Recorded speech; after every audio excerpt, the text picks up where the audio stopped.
For joining us today.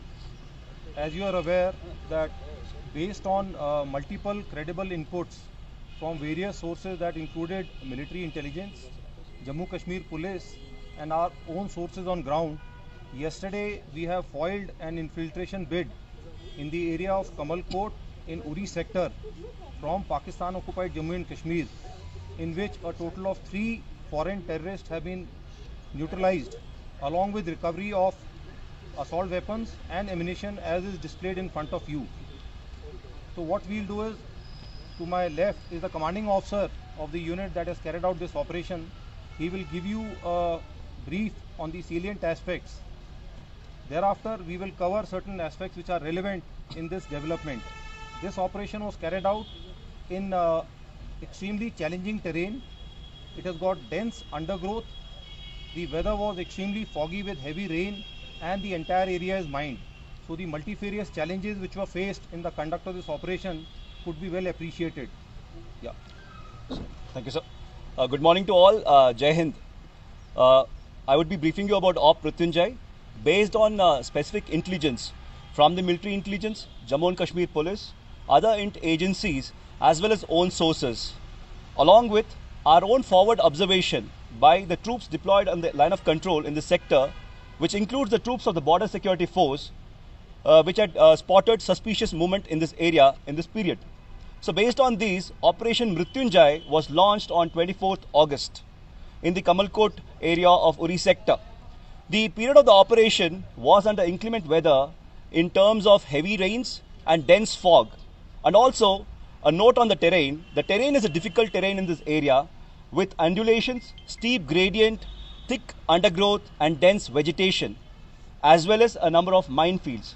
In this context, own troops that comprised of our ambush parties, small team ambush parties and surveillance detachments inducted into this area using stealth to their designated locations.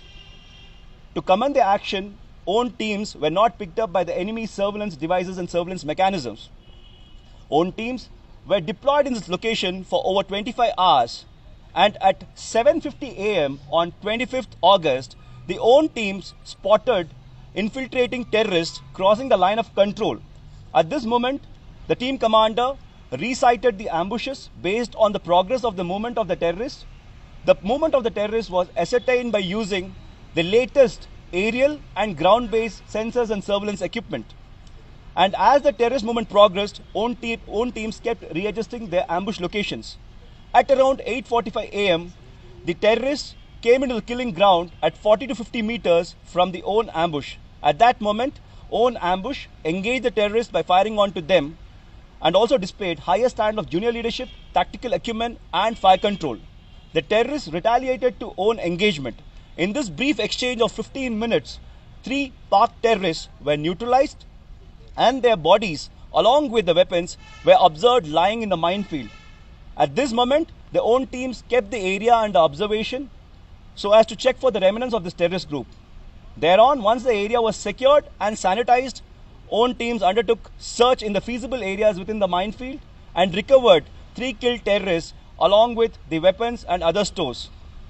The search is still on because of the constraints of the minefield, and right now mine clearance measures are being undertaken to ensure proper search. Till now, this Operation Mrityunjay has yielded in 3 terrorists killed and also in the recovery of 2 AK series weapons along with 1 Chinese M16 weapon and the ammunition of these weapons and other stores. It has also come to light that these terrorists were well kitted and prepared for infiltration, and also their build and gait indicates that they had undergone formal military training.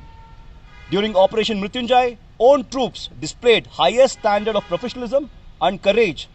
Also, all the latest and the new generation surveillance equipments and weapons were put to optimum use during the course of this operation. Thank you.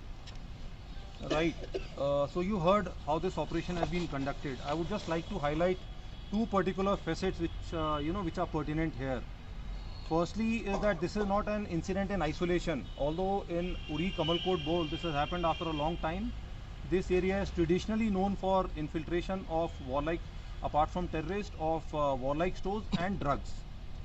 If you recall, in last few days, we have had incidents like this in Palanwala in Aknoor sector, in Noshera in Rajouri sector, as also in the area of Tangdhar and Gurez in Kupada sector. If you see the pattern, then it is very evident that from the political statements, from the intelligence inputs that we get, and more so from these recurring actions all along the line of control, that we discern there is no change to Pakistan's intent or actions with respect to abetting terrorism in Jammu and Kashmir, which is a matter of concern. Secondly is that the success of the operation indicates the kind of synergy we've been able to build up here with all the stakeholders, which includes military intelligence, other agencies, Jammu and Kashmir Police, the integrated deployment with the border security force, the incorporation of technology, whether it is for technical intelligence, whether surveillance, communication, precision engagements, and command and control has come to fore here. And lastly, despite the inhospitable terrain as covered, inclement weather with heavy fog and rain, and the area being mined, I think in a surgical and a very deliberate manner shows the high level of alertness and training of our own troops.